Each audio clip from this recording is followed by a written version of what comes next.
गोस्वामी जी महाराज पूर्व प्रसंग में वर्णन किए। श्री अंगद जी ने रावण से यह कहा कि तुमने अपने जीवन में एक बहुत बड़ी गलती की है और इस गलती के कारण तुम्हारा कुल लज्जित है।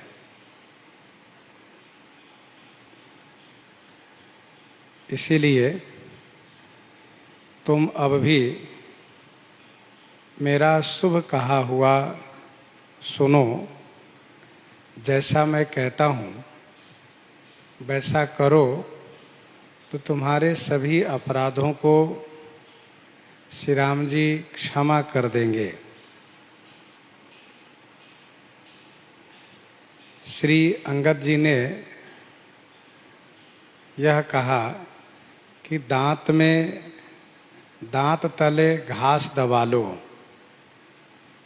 गले में कुल्हाड़ी बांध लो, साथ में अपने कुटुंबियों को तथा मंदोदरी आदि नारी को भी ले लो और फिर श्री जनक नंदिनी जी को पालकी में समादर पूर्वक विराजित करा करके उस पालकी को आगे करके चलो और वहाँ चल करके यह कहो कि प्रणत पाल रघुवंश मणि,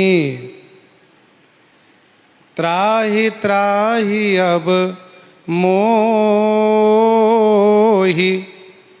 आरत गिरा सुनत प्रभु, अभय करेंगे तोहि। उनसे कहो कि हे प्रणतपाल, प्रणतपाल माने शरणागत के पालक, मैं आपके शरण में आया हूँ। हे रघुवंश मणि, रघुवंश भूषण, अब मोहि माने मेरी, त्राहि त्राहि माने रक्षा कीजिए, रक्षा कीजिए।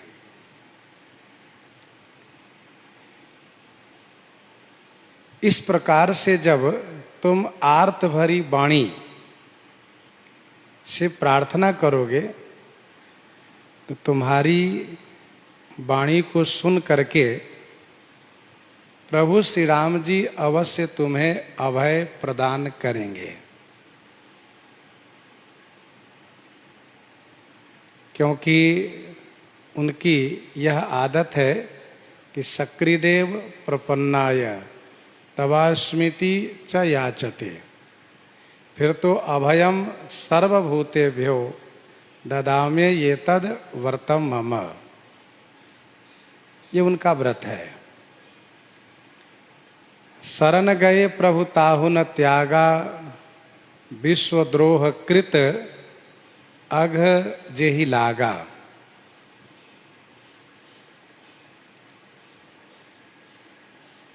श्री अंगद जी महाराज जिस तरीके से श्री राम जी के शरण में जाने के लिए कहते हैं, उस तरीके से रावण शरण में नहीं जा सकता। रावण प्रकृति से अभिमानी है, इसलिए वह दांत तले तिनका को दबा करके गले में कुल्हाड़ी बांध करके नहीं जा सकता।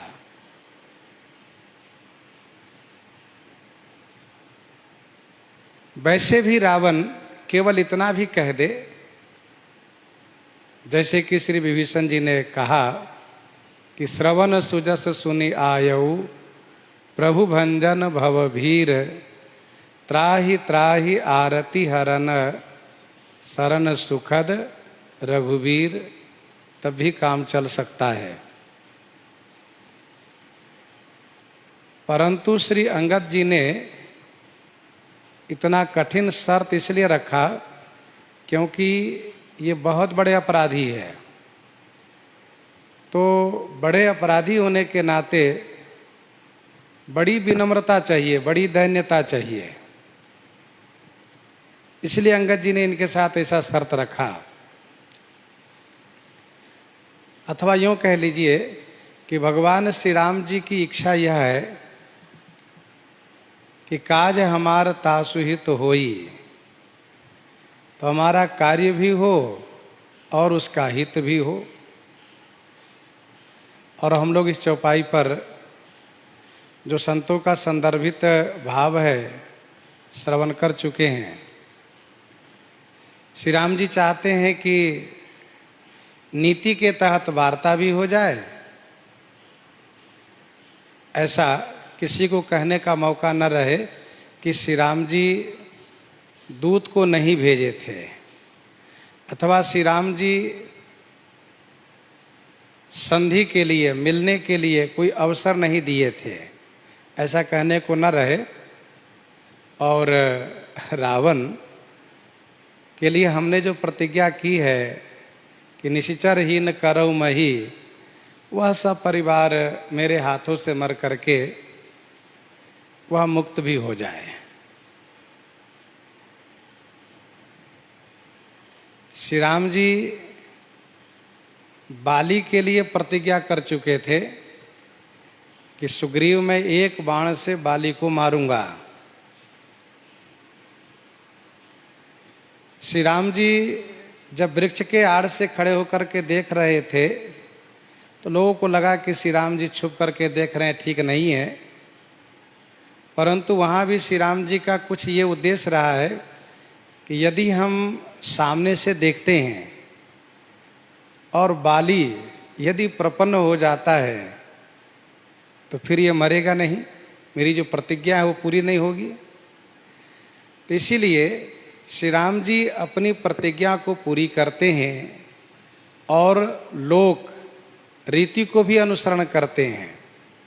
और सबसे बड़ी महत्वपूर्ण बात यह है कि राम किन्ह चाहई सोई होई, करई अन्यथा अस नहीं कोई। श्री राम जी जिनके साथ जैसा चाहते वैसा ही होगा, वहाँ पर और कुछ नहीं हो सकता।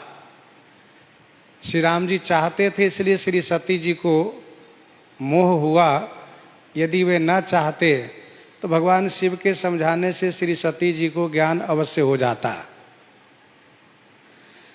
तो श्री राम जी की लीला बड़ी विचित्र है। उस लीला में संत महापुरुष लोग मगन रहते हैं, आनंदित होते रहते हैं। हम लोग गुरुजनों के आशीर्वाद से यथामति थोड़ा सा आनंद लेते हैं, स्वाद लेते हैं। वस्तुतः महापुरुषों के ये चिंतन का विषय है।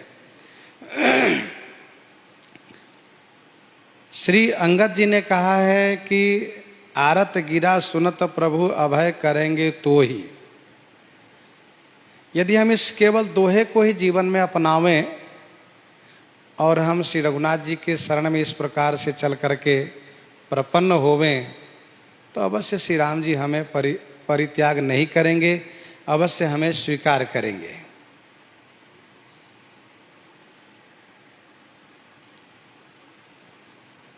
रावण अंगद जी के इस प्रस्ताव से बहुत चिढ़ गया और चिढ़ करके क्या कहा, आगे सुनिए। रे कपिपोत बोलू संभारी, रे कपिपोत बोल संभारी, मूढ़ न जाने ही मोहि सुरारी, रे कपिपोत बोल संभारी। अरे बानर के बच्चा, पोत माने बच्चा, कपि शावक, कपि पोत, कपि के बच्चा, संभाल करके बोलो। अरे मूढ़क, मूढ़ माने मूर्ख, तू मेरे बारे में नहीं जानता है। मैं सुरारी हूं। सुरारी माने सुर के शत्रु, देवताओं के शत्रु हूं। देवताओं को मारने वाला हूं।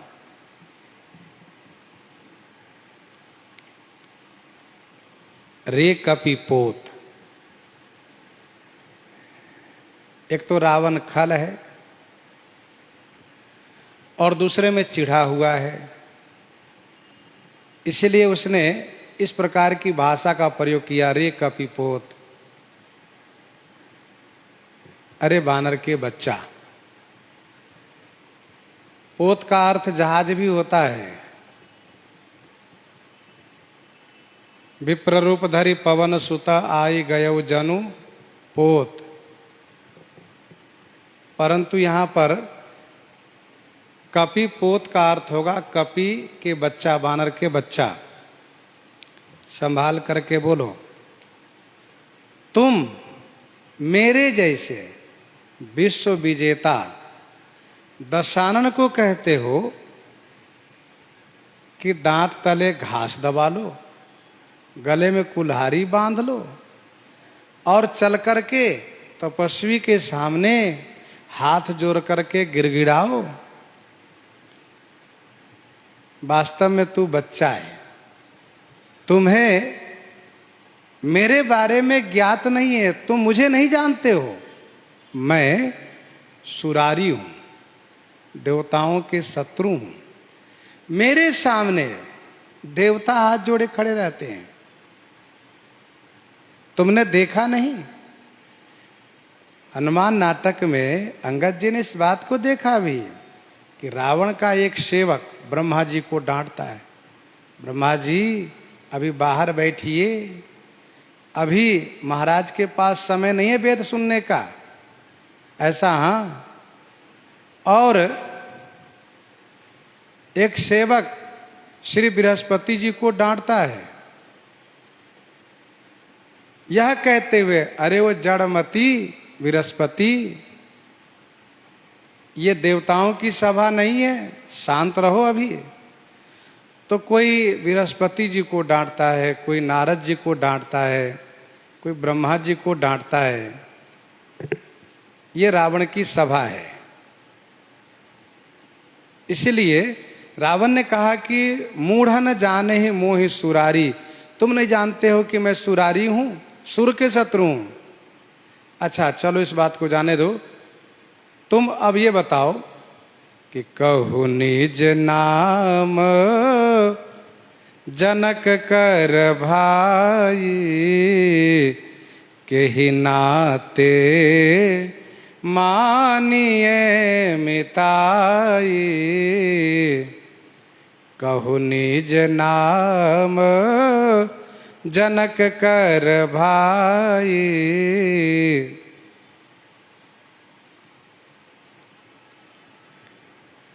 रावण ने इस प्रकार से कह करके उनको चुप किया अंगद जी को, और फिर कहा कि तुमने अपना नाम नहीं बताया। सचमुच श्री अंगद जी ने अभी अपना नाम नहीं बताया है, केवल इतना ही कहा है कि मम जन कही तो ही रही मिताई, तब हित कारण आयहूं भाई।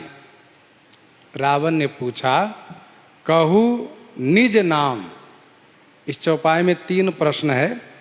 प्रथम निज नाम और निज जनक कर नाम। अपना नाम बताओ, अपने जनक माने पिताजी का नाम बताओ।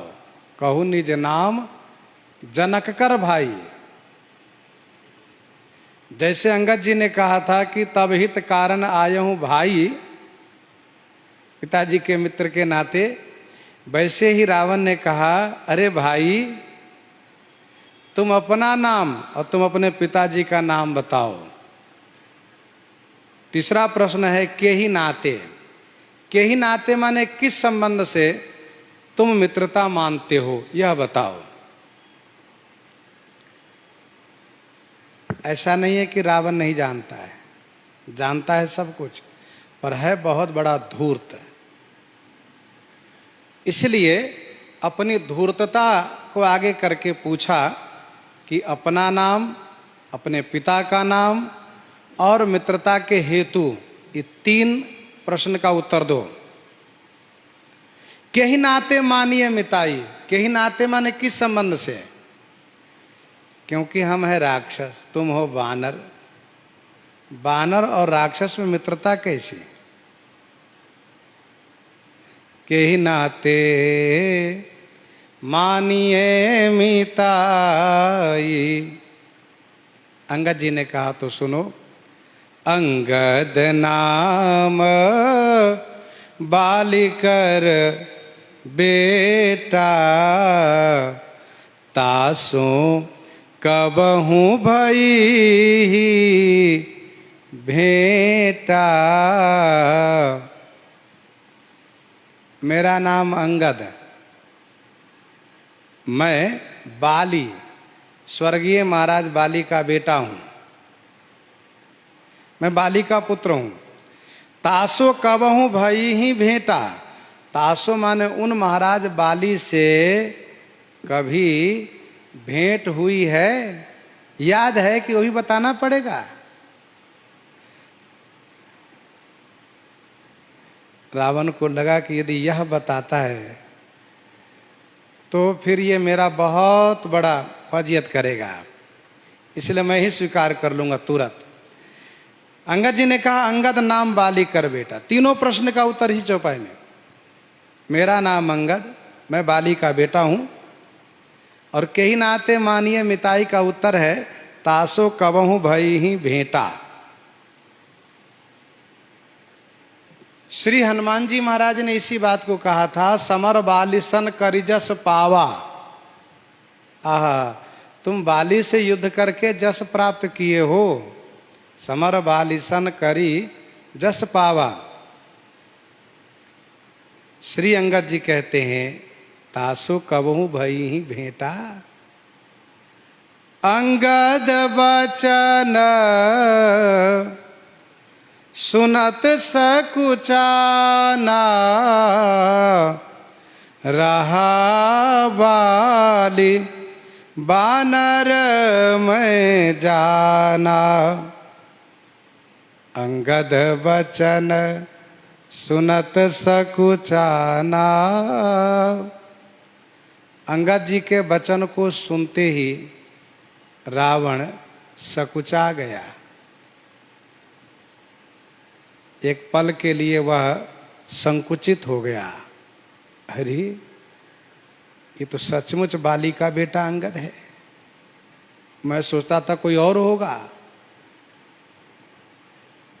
रहा बाली बानर में जाना। झट से रावण ने कहा हाँ हाँ मैं जानता हूं, बाली था, बाली नाम का बानर, उसको मैं जानता हूं। और इसके बाद फिर तुरंत रावण ने धूर्तई किया, तुरंत होशियारी किया। क्या? भेद नीति डालना शुरू कर दिया। रावण ने कहा अंगद तही बालिकर बालक, अंगद तही बालिकर बालक, उपजे हु वंश अनल कुल घालक, उपजे हु वंश अनल कुल घालक। अंगद तही बालिकर बालक। अरे अंगद तुम ही बाली के बालक हो। अंगद जी ने कहा कि क्या तुम्हें संदेह है?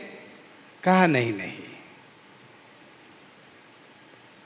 यदि तुम सचमुच बाली के बेटा हो तो तुम कुल घालक हुए, कुल को नाश करने वाला हुए।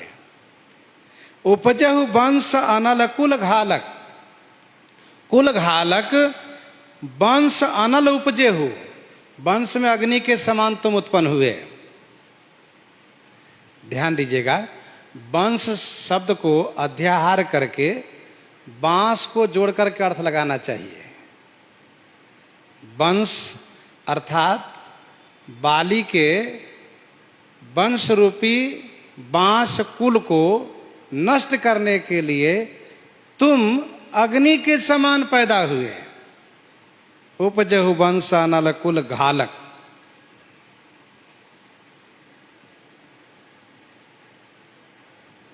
तुम तो कुल घालक हो, कुल के नाशक हो। तुम अपने वंश में वंश रूपी बांस कुल को नष्ट करने के लिए अग्निवत पैदा हो गए। वन प्रदेश में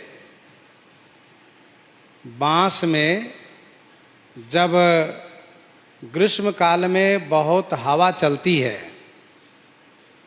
ग्रीष्म काल में जब हवा चलती है, तापमान जब बढ़ा हुआ होता है, बिल्कुल हवा गर्म हो जाती है, तो बांस के आपस में रगड़ होने से घिसने से अग्नि उत्पन्न हो जाती है। और अग्नि उत्पन्न हो जाने से बांस तो जलता ही है, साथ साथ समीपस्थ अन्य वृक्षों को भी जलाता है वह अनल। उससे सब पूरा जंगल जल जाता है। अर्थात जंगल में वही दावाग्नि, वनाग्नि कहलाती है। अंगद तहीं बालिकर बालक। वन को जलाने के लिए अग्नि बाहर से नहीं आती है, बांस के कुल को जलाने के लिए अग्नि बाहर से नहीं आती है, वह अग्नि उसी में पैदा होती है। वैसे ही तुम बाली के वंश को नष्ट करने के लिए तुम बाहर से नहीं आए, तुम तो हो बाली के ही बेटा, लेकिन तुम अग्निवत हुए। तुम्हारे कारण तुम्हारे बाप ने जीवन पर्यंत सुग्रीव से विरोध रखा। नहीं तो बाली क्यों विरोध करता सुग्रीव से, छोड़ देता बाद में, यह सोच करके कि मेरे मरने के बाद भी तो यह राज्य सुग्रीव को ही होगा, तो फिर मैं क्यों इसके लिए विरोध करता रहूं।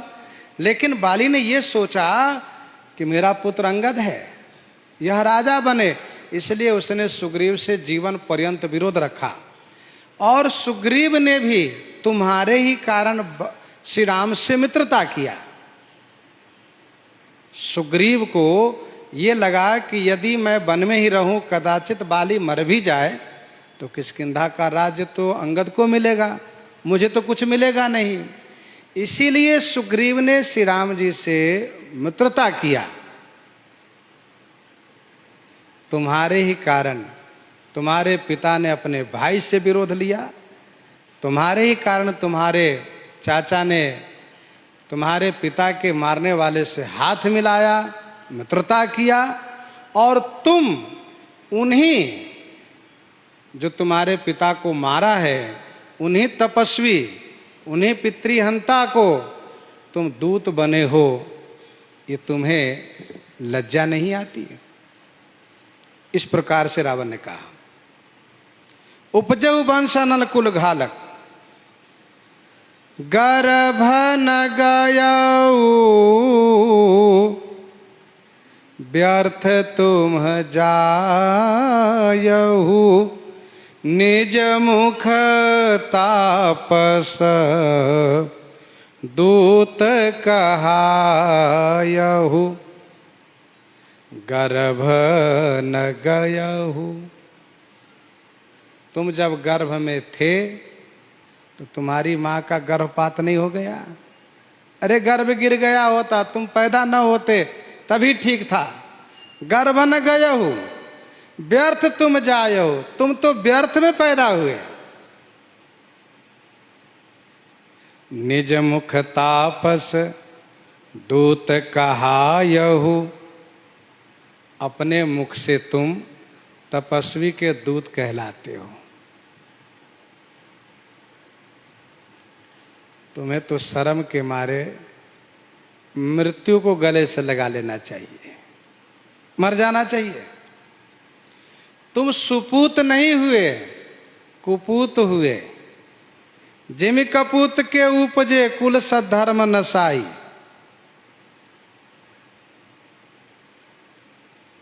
तुमने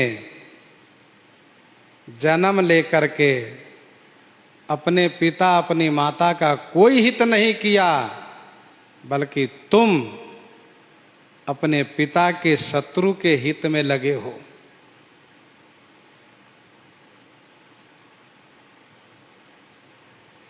फिर रावण कहता है, चलो अब बताओ कि आजकल बाली कैसे हैं। अब कहू कुशल बाली कह अहि, बिहसी बचन तब अंगद कहई।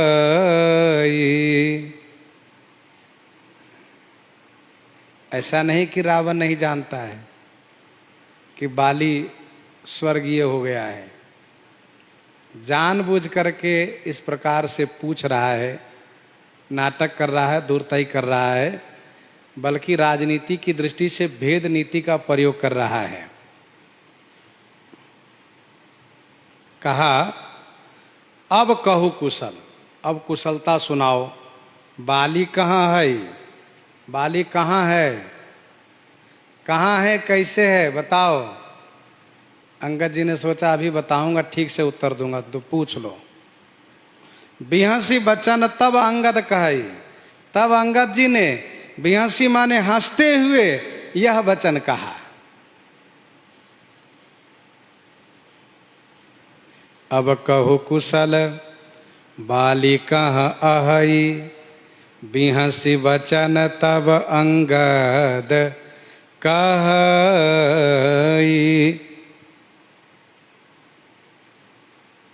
रावण को ये भली भांति मालूम है कि खरदूषण तीसरा अरुबाली बदे सकल अतुलित बल शाली।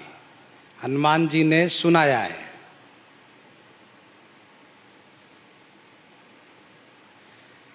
अच्छा, रावण ने इस प्रकार से क्यों कहा?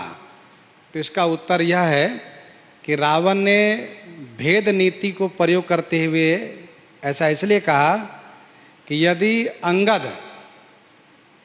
यदि अंगद लाचारी में, मजबूरी में, विवशता में दूत बना होगा तभी फफक करके रो पड़ेगा, रोने लगेगा, कहेगा कि फिर मैं अकेला क्या करता, जिन्होंने मेरे पिता को मार दिए तो वहाँ मैं उनसे विरोध करके कैसे रह पाता। तो फिर मैं कहूँगा, अंगद चिंता मत करो, घबराओ नहीं, लंका की सारी सेना तुम्हारे साथ है, और फिर तुम्हारे पिता के मित्र होने के नाते मैं तुम्हारे साथ हूँ, और तुम चलो, मैं तुम्हारे पिता के हत्यारा को, तुम्हारे पिता को जिन्होंने मारा है उसको हम सब मिलके मारते हैं। और इस प्रकार से कह करके अंगद को अपने पक्ष में मिला लूंगा। अंगद यहीं रह जाएगा, वो जाएगा नहीं। इसीलिए रावण ने इस प्रकार से कहा है। लेकिन उल्टा हुआ। रावण ने सोचा था कि ये रोएगा, लेकिन अंगद जी रोए नहीं बल्कि हंसने लगे, और वो भी थोड़ा नहीं, बेहंसी, विशेष रूप से हंसते हुए। अंगद जी ने कहा, हंसी इसलिए आ गई कि रावण सचमुच बेवकूफ है, मूर्ख है। इसको न तो श्री राम जी का स्वरूप का ज्ञान है और न ही मेरे बारे में इसको ज्ञान है। न ये श्री राम जी को जानता है और न श्री राम जी के भक्त को जानता है।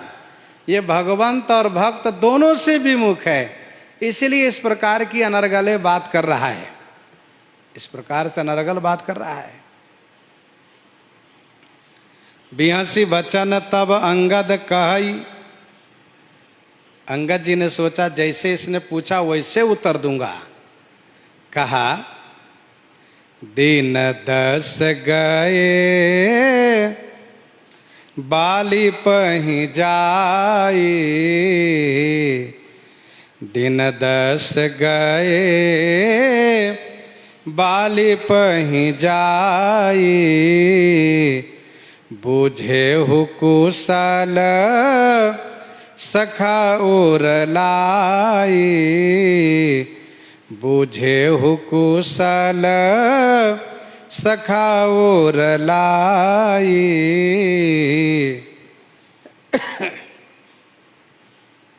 ज्यादा दिन नहीं, 10 दिन ठहरो। 10 दिन के बाद तुम बाली के पास चले जाना और सुनो, जा करके अपने सखा मित्र बाली को उरलाई माने हृदय से लगाना और पूछना, मित्र कैसे हो। फिर वह तुम्हारा मित्र बाली तुमको अच्छी तरह से बताएंगे। दिन 10 गए बाली पही जाई, बूझे कुशल सखा उरलाई। अपने सखा को हृदय से लगा करके और आराम से वार्ता करना, पूछना मित्र कैसे हो, अपनी कुशलता सुनाओ। तब वे अपनी कुशलता सुनाएंगे तुमको। दिन 10 ये अल्पवाची शब्द है, अर्थात थोड़े दिन के बाद। जैसा तुम हो बहुत जल्दी मरोगे। तुम्हें लगता है कि मैं 10 सिर वाला है, 10 सिर वाला हूं, बस 10 दिन और धीरज रखो, 10 दिन के बाद तुम मरोगे तुम भी। बोलचाल की भाषा में इस तरह से कहा जाता है, कछुक दिवस जननी धरु धीरा, दिन 10 करी रघुपति पद सेवा। 10 अर्थात थोड़े समय। बूझे कुशल सखा उरलाई, तुम दोनों मित्र हो ना, और दोनों अभिमानी, दोनों अपराधी हो। एक को तो सजा मिल गई और तुम्हारा अभी बाकी है, तुम्हारी सजा बाकी है। मूढ़ तो ही अतिशय अभिमाना, बाली में अभिमान था और तुम्हारे में अभिमान है। बोला भी हसी मां अभिमानी, दोनों अपराधी हो। हाँ, तो जब तुम अपने सखा से मिलोगे तो हृदय से लगा करके पूछना, तो वे तुम्हें समझाएंगे। राम विरोध कुशल जसि होई, सो सब तो ही सुनायहि सोई। राम विरोध कुशल जसि होई, सो सब तो ही सुनायहि सोई। फिर तुम्हारे मित्र बाली सुनाएंगे, मित्र रावण श्री राम से विरोध करने वालों की यही कुशलता है। श्री राम से विरोध करने वालों की यही कुशलता है कि मर करके और स्वर्ग आना पड़ता है, अर्थात मृत्यु होती है। श्री राम से विरोध करने वाले को मृत्यु होती है, यही कुशलता है। राम विरोध विजय चाह सठ हठ बस अति अज्ञ।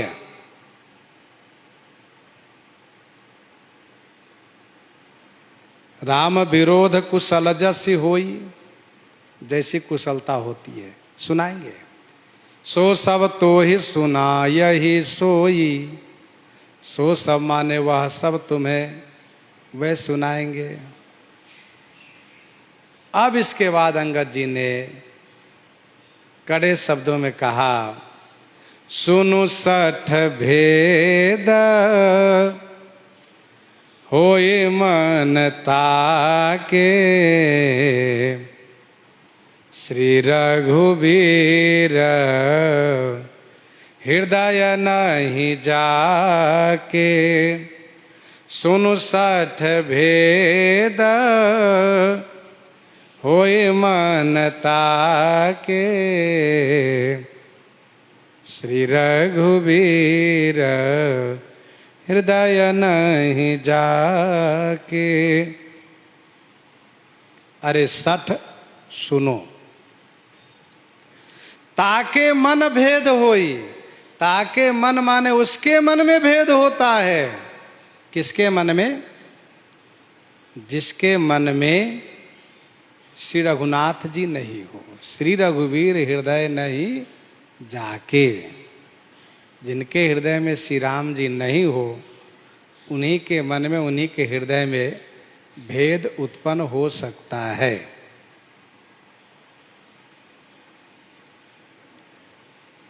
देखो भाई, जो अपने इष्ट देव के प्रति पूर्ण रूप से निष्ठावान नहीं है तथा अपने इष्ट देव की महिमा से वह परिचित नहीं है, तो उसी को कोई और भक्त भटका सकता है। लेकिन जो अपने इष्ट देव की महिमा से परिचित है, उसको कोई भटका नहीं सकता।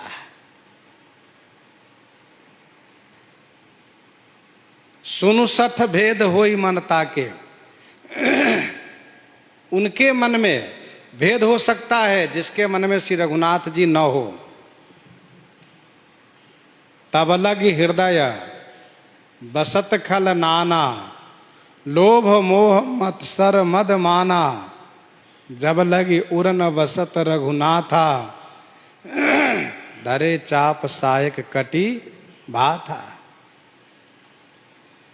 भरत हृदय सिय राम निवासु, भरत हृदय सिय राम निवासु।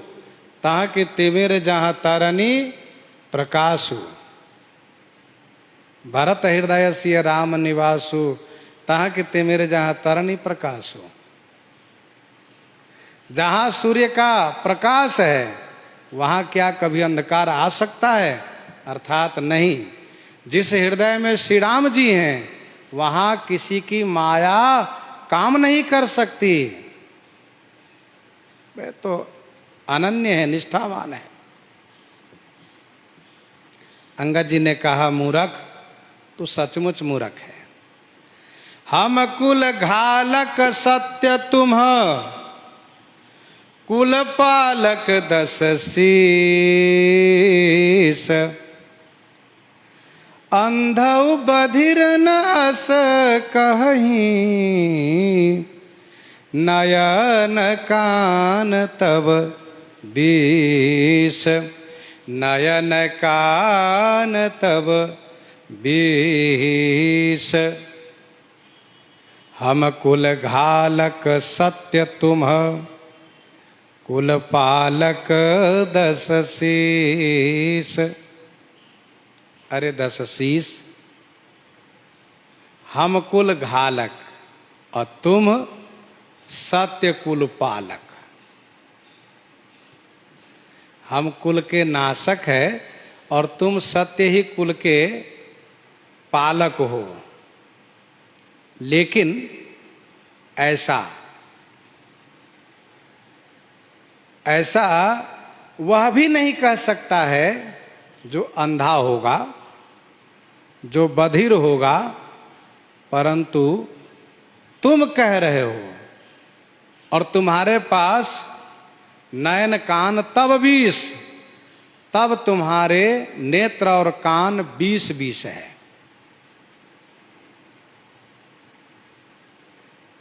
देखो, भगवान के भजने वाले को, भगवान के शरण में जाने वाले को कुल घालक तुम्हें छोड़ करके कोई कह नहीं सकता है।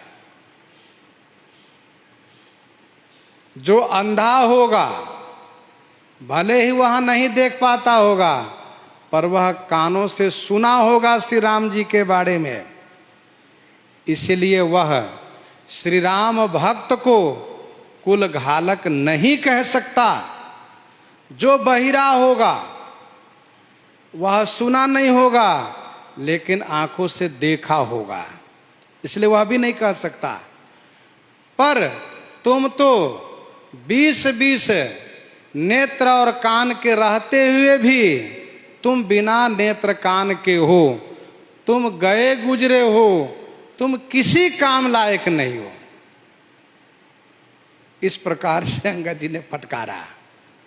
अंधौ बधिर न सकहीं नयन कान तब 20 लोचन अंध धिग तब जन्म कुजाति जड़। धिक्कार है तुम्हें, तुम अंधे हो, बहिरे हो। हम कुल घालक सत्य तुम कुल पालक 10 शीश। हम कुल के घालक हो गए और तुम कुल के पालक हो गए। अरे जो भगवान के शरण में जाता है, जो भगवान को भजता है, वह तो धर्म परायण सोई कुल त्राता। राम चरण जा कर मन राता। धर्म परायण सोई कुल त्राता। वह कुल के रक्षक है। श्रीमद् भागवत जी में भगवान नरसिंह स्वयं कहते हैं श्री प्रहलाद जी से, त्रिसप्तभिः पिता पूतः पितृभिः सहते अनघ। त्रिसप्तभिः 3-7 21 पीढ़ी का उद्धारक वह बन जाता है। कौन? जो भगवान को भजन करता है। धन्य धन्य तय धन्य विभीषण। कुंभकर्ण भीष महिमा को जानता है, उसने कहा विभीषण तो धन्य है। धन्य धन्य तय धन्य विभीषण। भयउ तात निशिचर कुल भूषण। बंधु वंश तय कीन उजागर। भजहु राम शोभा सुख सागर। ये बिल्कुल सत्य है कि विभीषण जी जैसे भक्त के कारण ठाकुर जी लंका तक पहुंचे। यदि विभीषण जी जैसे भक्त ना होते तो श्री रघुनाथ जी लंका नहीं जाते। वे तो जहां से चाहते वहीं से उन संपूर्ण लंकावासी को संहार कर देते। जो श्री राम जी सागर के कहने से यही सर मम उत्तर तटवासी, उन आभीरों के समूह जिसमें कोई भक्त नहीं था, श्री राम जी अग्निबाण चला दिए और सब जल के राख हो गए, सब नष्ट हो गए। यदि लंका में विभीषण जी जैसे भक्त ना होते तो श्री राम जी भी सबको मार डालते। यूं ही विभीषण जी का परिवार, विभीषण जी के मित्र लोग भक्त लोग थे, इसलिए प्रभु लंका तक पहुंचे। और प्रभु ने कहा तुम सारी के संत प्रिय मोरे, धरऊ देह नहीं आननी हो रे। तो भगवान के भजन करने वाले कुल पालक, कुल रक्षक होते हैं। सोई कुल त्राता, वे कुल घालक नहीं होते हैं। कुछ लोग कहते बाबा जी बन गए कुल को डुबा दिए। कहने वाले बिल्कुल अज्ञानी होते हैं। उनको नहीं पता है कुल को डुबाए नहीं, कुल को तो ताड़ दिए, उबार दिए। वे तरण तारण हो गए, पर इस बात को वे नहीं समझते। हम कुल घालक सत्य तुम। अच्छा, तुम कुल के पालक हो, वाह। तुम कैसे कुल के पालक हो ये सारा संसार जानता है। तुम्हारा जन्म किस कुल में हुआ? मुनि कुल में हुआ है। पिताजी विश्वश्रवा मुनि, विश्रवा मुनि है ना। और तुम मुनि कुल में जन्म लेकर के और मुनियों को ही खाना शुरू किए। निशिचर निकर सकल मुनि खाए। बताओ, कुल घालक तुम कि हम? अरे कुल को तुमने मिटाया, हमने नहीं। हम कुल घालक सत तुम कुल पालक 10 शीश।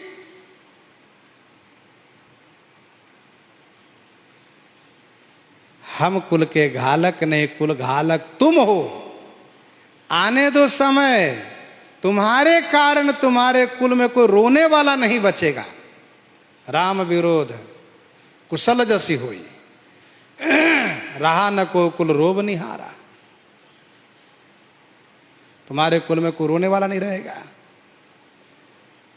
राम विमुख असहाल तुम्हारा। अंधौ बधिर न अस कहाई, नयन कान तव बीस।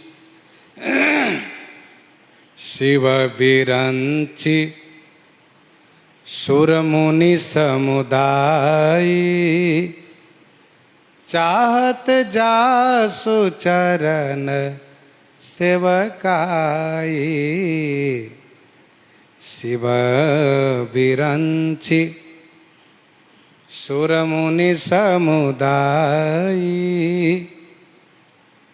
शिव जी, विरंची ब्रह्मा जी, सुर देवता, मुनि समुदाय माने समूह। चाहत जासो चरण सेवकाई। जासु चरण सेवकाई चाहत, जिनके चरण की सेवा चाहते हैं। शिव बिरंचि सुर मुनि समुदायी, चाहत जासु चरण सेवकाई।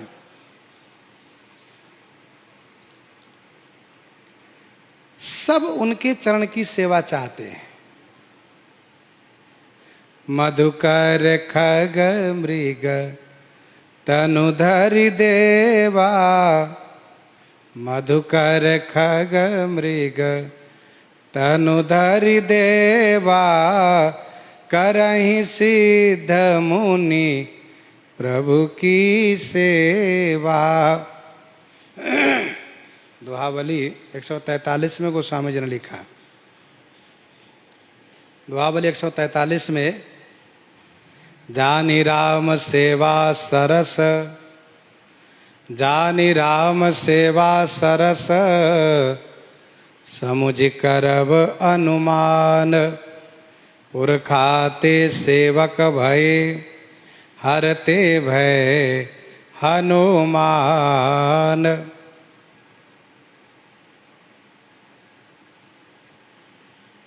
जानि राम सेवा सरस, समुझ करब अनुमान। पुरखा ते सेवक भय, जो पुरखा है वे सेवक हुए। हरते भय हनुमान। ब्रह्मा जी ऋक्षराज हुए, शिव जी हनुमान जी हुए।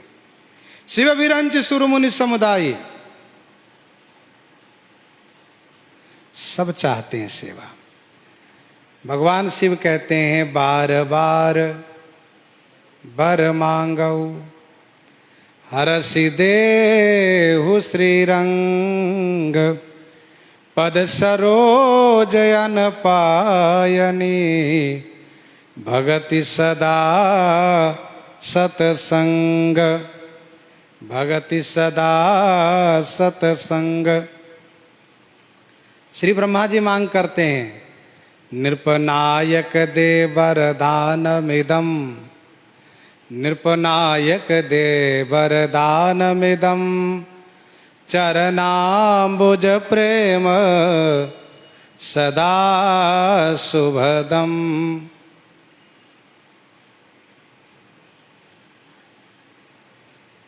इंद्र कहते हैं, अब करी कृपा बिलो की मोही, आय सुदेहु कृपाल। काह करो सुन प्रिय वचन, बोले दीन दयाल।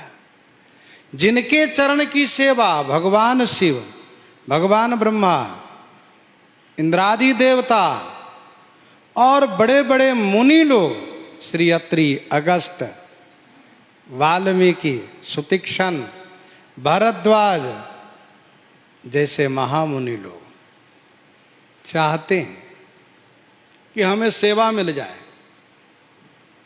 विनती करी मुनि नाई सिरा, विनती करी मुनि नाई सिरा, कह कर जोरी बहोरी, चरण सरोरु नाथ जनी, कबहु तजे मति मोरी।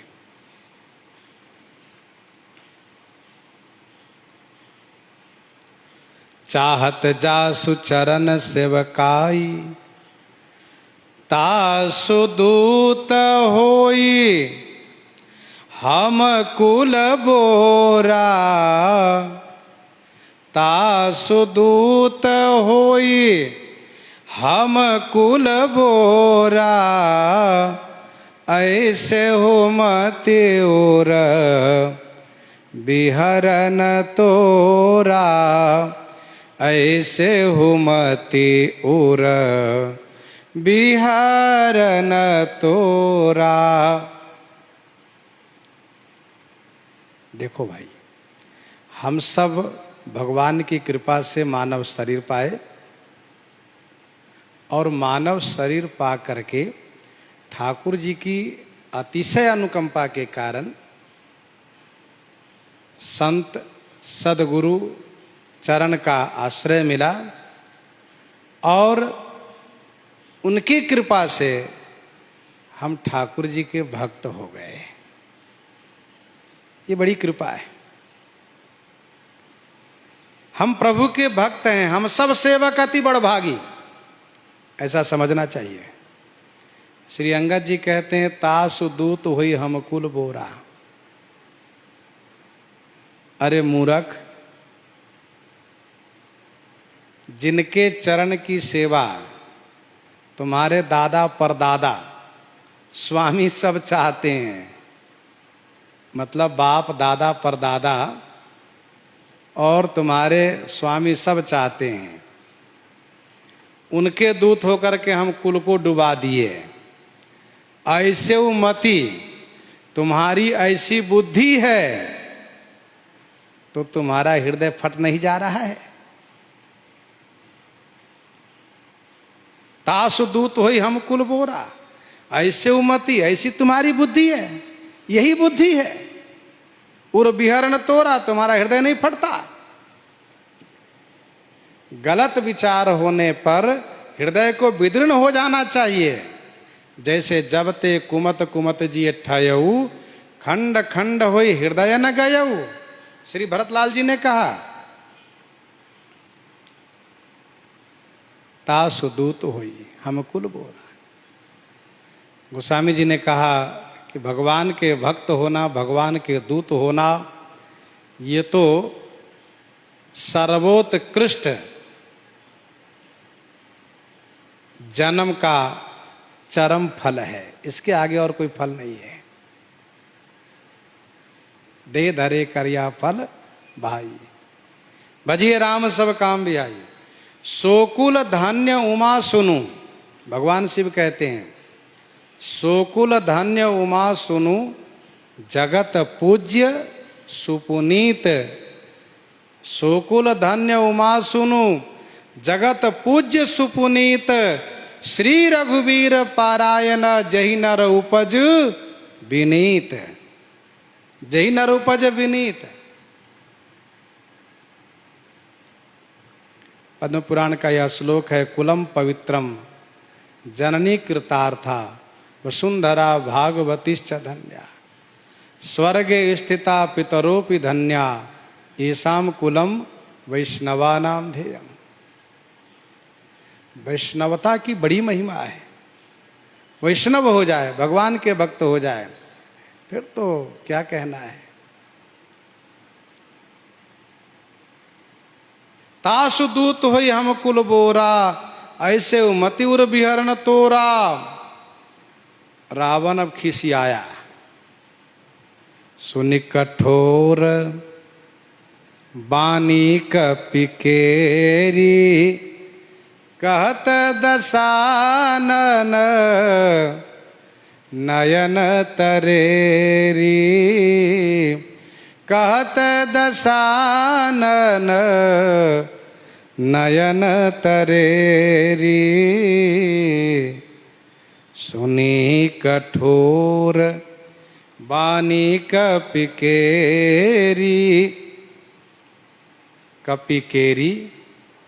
कठोर वाणी सुनत,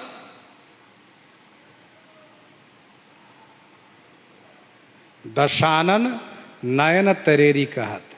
दशानन रावण नयन तरेरी, नयन तरेरी माने नयन चढ़ा करके, घुड़क करके देखते हुए, अर्थात रोष पूर्वक नेत्र से देखते हुए। जो नयन तरेड़ कर बोलते हैं तो पता चल जाता है कि बड़े गुस्से में है, आंखें चढ़ जाती है। तो कहत दशानन नयन तरेरी, क्योंकि अंगद जी ने कहा है अंधौ बधिर न सकहि, नयन कान तब 20, फिर ये भी कहा सुनु 60 भेद होई मन ताके, और ऐसे उमति उर बिहरन तोरा, यह सुन करके सुनी कठोर वाणी कपिकेरी, कहत दशानन नयन तरेरी। जहां भी विवाद होता है, जहां भी विवाद होता है, शास्त्रार्थ होता है, वहां पर जो पक्ष पूर्ण रूप से उत्तर देता है उनको क्रोध नहीं आता है, और जिस पक्ष को उत्तर नहीं मिलता है वह तिलमिलाता है, उसको क्रोध आता है। दो व्यक्ति यदि विवाद कर रहा हो, शास्त्रार्थ ही कर रहा हो, तो जिनको उत्तर मिलता जाता है तो हंसते रहते, खुश रहते, देखो इसका मतलब ये है, इसका मतलब ये है, इसके माने ये होगा। और जिसको उत्तर नहीं मिलता है तो वो घुड़कता है और तिलमिलाता है, बहुत गुस्सा करता है। तो वैसे ही रावण गुस्सा कर रहा है, इसको उत्तर तो मिल नहीं रहा है। कहत दशानन नयन तरेरी, क्या कहा? खल तब बचन, खल तब कठिन बचन सब कह सहऊं, नीति धर्म में जानत अहऊं, खल तब कठिन बचन सब सहऊं। रावण ने कहा, अरे खल वानर, मैं तब तुम्हारे सब कठिन वचन को सहता हूं। क्यों? क्योंकि मैं नीति धर्म को जानता हूं। नीति धर्म मैं जानत अहऊं, मैं नीति और धर्म दोनों को जानता हूं। खल तब कठिन वचन सब सहऊं,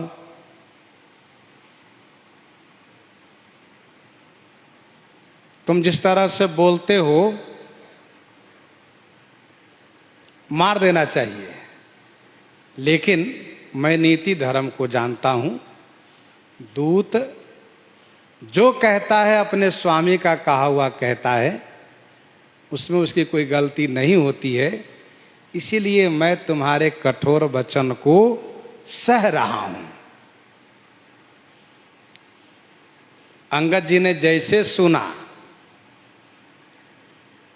जो रावण ने कहा कि धर्म नीति में जानता हूं, झट से अंगद जी ने कहा, कह कपि धर्म शीलता तोरी, हमहु सुनी कृत परत्रिय चोरी, हमहु सुनी कृत परत्रिय चोरी, कह कपि धर्म शीलता तोरी। कपि ने कहा, तोरी धर्मशीलता, तुम्हारी धर्मशीलता कितनी बड़ी है हमने भी सुना है। कितने बड़े धर्म परायण हो तुम, इसलिए तुमने परतीय चोरी की है, कृत परतीय चोरी, पर स्त्री को तुमने चोरी की है।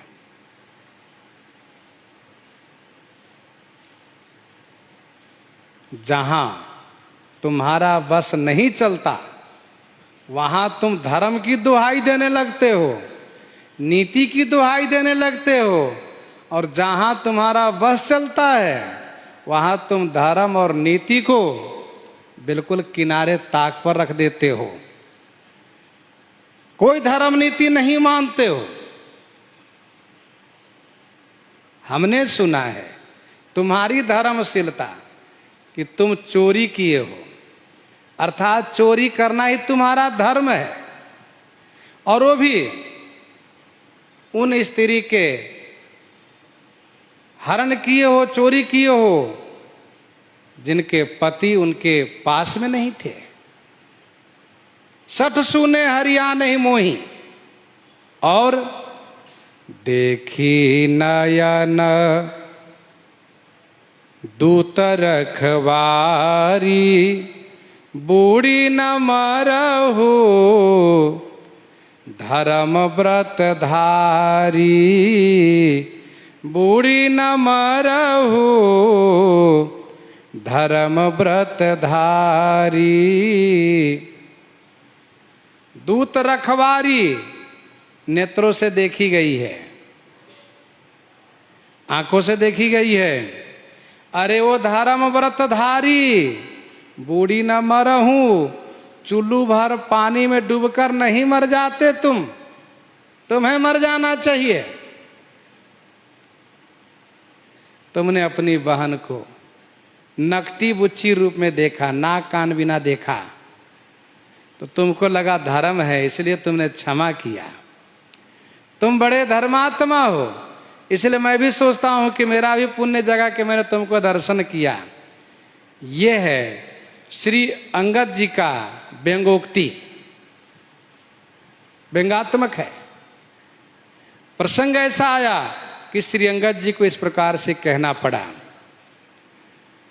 तो श्री अंगद जी बड़े सुंदर तरीके से रावण के उस शब्द को लेकर के, जो उसने कहा कि धर्म नीति में जानता हूँ, नीति धर्म में जानता हूँ, तो उसी धर्म नीति को लेकर के उसी के सामने, उसी की सभा में उसका जो भेद है उसको प्रकट कर रहे हैं। प्रसंग को आज हम आप यहीं पर हृदयंगम करते हैं। आइए श्रवण करते हैं श्री भक्तमाल जी से।